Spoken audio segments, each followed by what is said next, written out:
Karamoko vivait dans une grande ville africaine très animée. Sa maison était grande, solide et bien protégée. Elle se distinguait des autres par ses murs hauts et son portail en fer. Beaucoup de gens savaient que Karamoko était un homme très riche. Il possédait plusieurs voitures, des terrains et des champs lointains. Il avait aussi des commerces qui lui rapportaient beaucoup d'argent. Chaque matin, il se levait tôt pour vérifier ses affaires. Il regardait ses comptes, passait des appels et donnait des ordres à ses employés. Pour lui, la richesse était la chose la plus importante dans la vie. Il pensait que l'argent pouvait tout résoudre. Il croyait que plus il serait riche, plus il serait respecté. Les gens le saluaient avec respect, mais sans chaleur. Ils avaient peur de lui. Peu de personnes osaient lui parler librement. Karamoko ne s'en rendait pas compte. Il pensait que la peur était une forme de respect. Il ne prenait pas le temps de parler avec sa famille. Il était toujours occupé par ses affaires.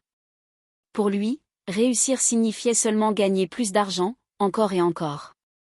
Malgré toute sa richesse, Karamoko n'était pas tranquille. La nuit, il dormait mal. Il se réveillait souvent, le cœur battant. Il pensait à ses biens, à son argent, à ce qu'il pourrait perdre. Il avait peur des voleurs. Il avait peur des trahisons. Il avait peur de devenir pauvre. Il ne faisait confiance à personne. Il surveillait ses employés.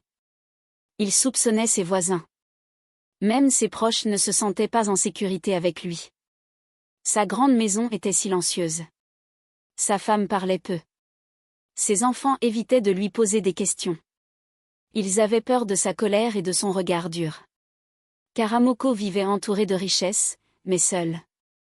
Il ne riait presque jamais. Il ne participait pas aux fêtes. Il ne partageait pas ses joies, car il n'en avait presque plus. Plus il avait d'argent, plus sa peur grandissait. Il voulait toujours protéger ce qu'il possédait.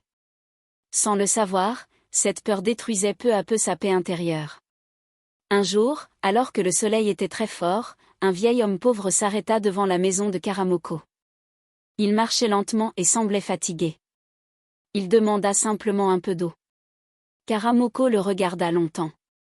Il hésita. Il se méfiait.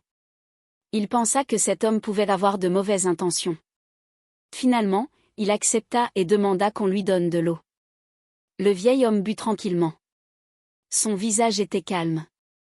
Il souriait doucement. Karamoko fut surpris. Il demanda, « Tu n'as rien, mais tu sembles heureux. » « Pourquoi ?» Le vieil homme répondit calmement, « Je n'ai pas beaucoup d'argent, mais je dors en paix.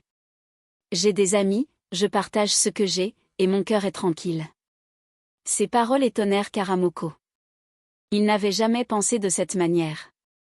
Lui qui avait tout, ne dormait jamais bien. Cet homme pauvre semblait plus heureux que lui. Après le départ du vieil homme, Karamoko resta longtemps silencieux. Les paroles résonnaient dans sa tête. Il commença à réfléchir à sa vie. Il se rendit compte qu'il était riche, mais malheureux. Il avait beaucoup d'argent, mais peu d'amis. Il avait une grande maison, mais pas de paix.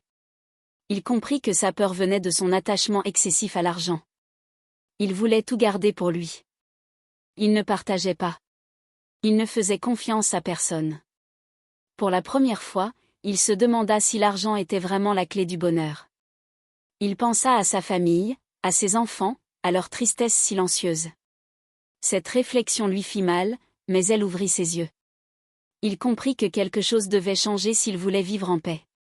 Peu à peu, Karamoko commença à changer. Il devint plus calme. Il écouta davantage les autres. Il parla avec sa famille et passa plus de temps avec eux. Il commença à partager avec ceux qui étaient dans le besoin. Il aida sans attendre quelque chose en retour. Il traita ses employés avec respect. Sa maison devint plus vivante. Les rires revinrent. Les discussions remplacèrent le silence. Karamoko se sentit plus léger. Il dormit mieux. La peur diminua peu à peu.